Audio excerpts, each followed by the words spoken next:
The Power Authority gets its money from two places, Senator. It gets it from the Messina plant in St. Lawrence, a little bit, but it gets the boatload of its revenue, which Congressman Brian Higgins, who you're very familiar with, a Democrat from Western New York, continually points out, along with myself. They get the boatload of their revenue from the Niagara plant. So money from Niagara, because they operate 16 plants in the state of New York, and they are so inept that they lose money in 14 out of the 16. They only make money at St. Lawrence and, of course, their cash cow, Niagara. So once again, just like back in February of this year, when $550 million was stolen from the people of Western New York, when the chance to create jobs in Western New York, when the chance to have economic development in Western New York was taken away by this legislature. Once again, the people of Western New York are going to have to use their best asset, that hydropower, to fund these energy efficiency grants in New York City, downstate New York, Long Island, Westchester, and across the state. 22% of the homes in the city of Niagara Falls are abandoned. They're not for sale. They're not in foreclosure. They're abandoned.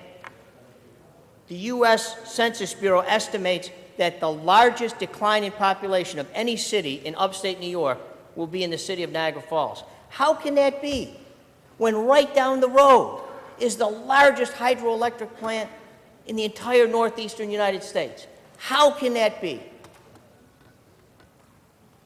There should be jobs, there should be companies, there should be opportunities there. Congressman Higgins sees it. I see it. Why don't the people who represent Western New York in this room see it? The Buffalo News continually reminds them of that. And they continually come here and vote against the interests of those young people in Western New York. Senator Adams and Senator Parker spoke very passionately early about young children and their education in the city of New York. And I feel just as passionately about this issue, as I'm sure you all know.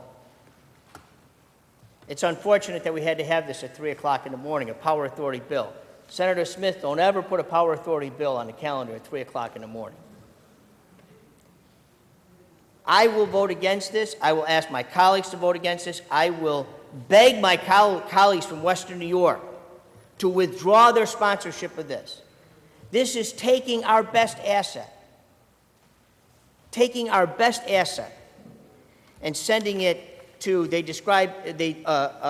define public authorities, public universities as the City University of New York, taking our best asset out of Western New York and sending it downstate. When is it going to stop? Spada, Kruger, Skello, Smith, Young.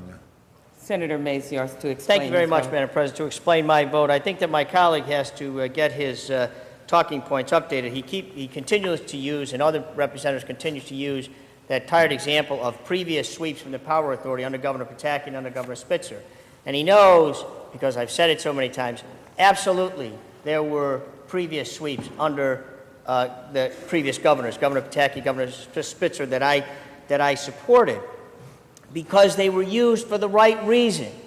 They were used to pay for energy programs. They were used to pay for a program like Power for Jobs.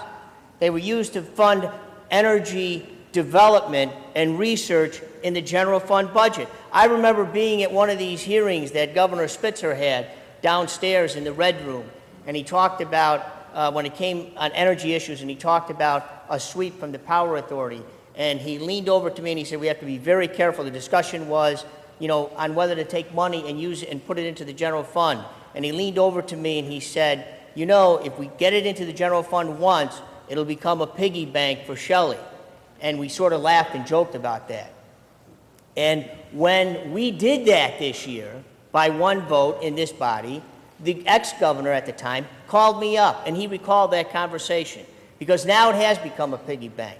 The Niagara Power Project has become a piggy bank. This was the first time this year that a sweep from the Power Authority was intended for the state's general fund.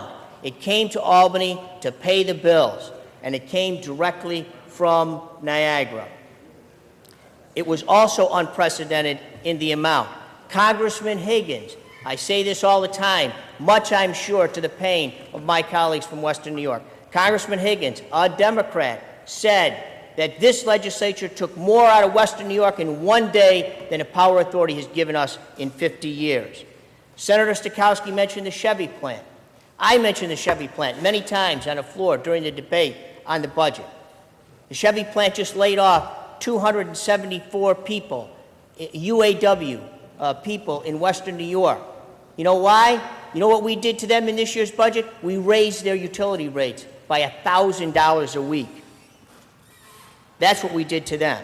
We wouldn't have to do that to them if we could keep our power, if we could keep the money that's generated from selling our power in Niagara, and I'm sure the same is true in St. Lawrence.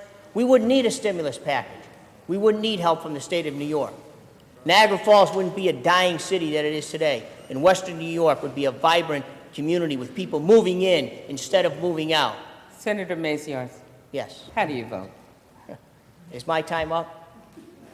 Apparently. I vote in the negative. Thank you. Thank you, Senator Maziarz.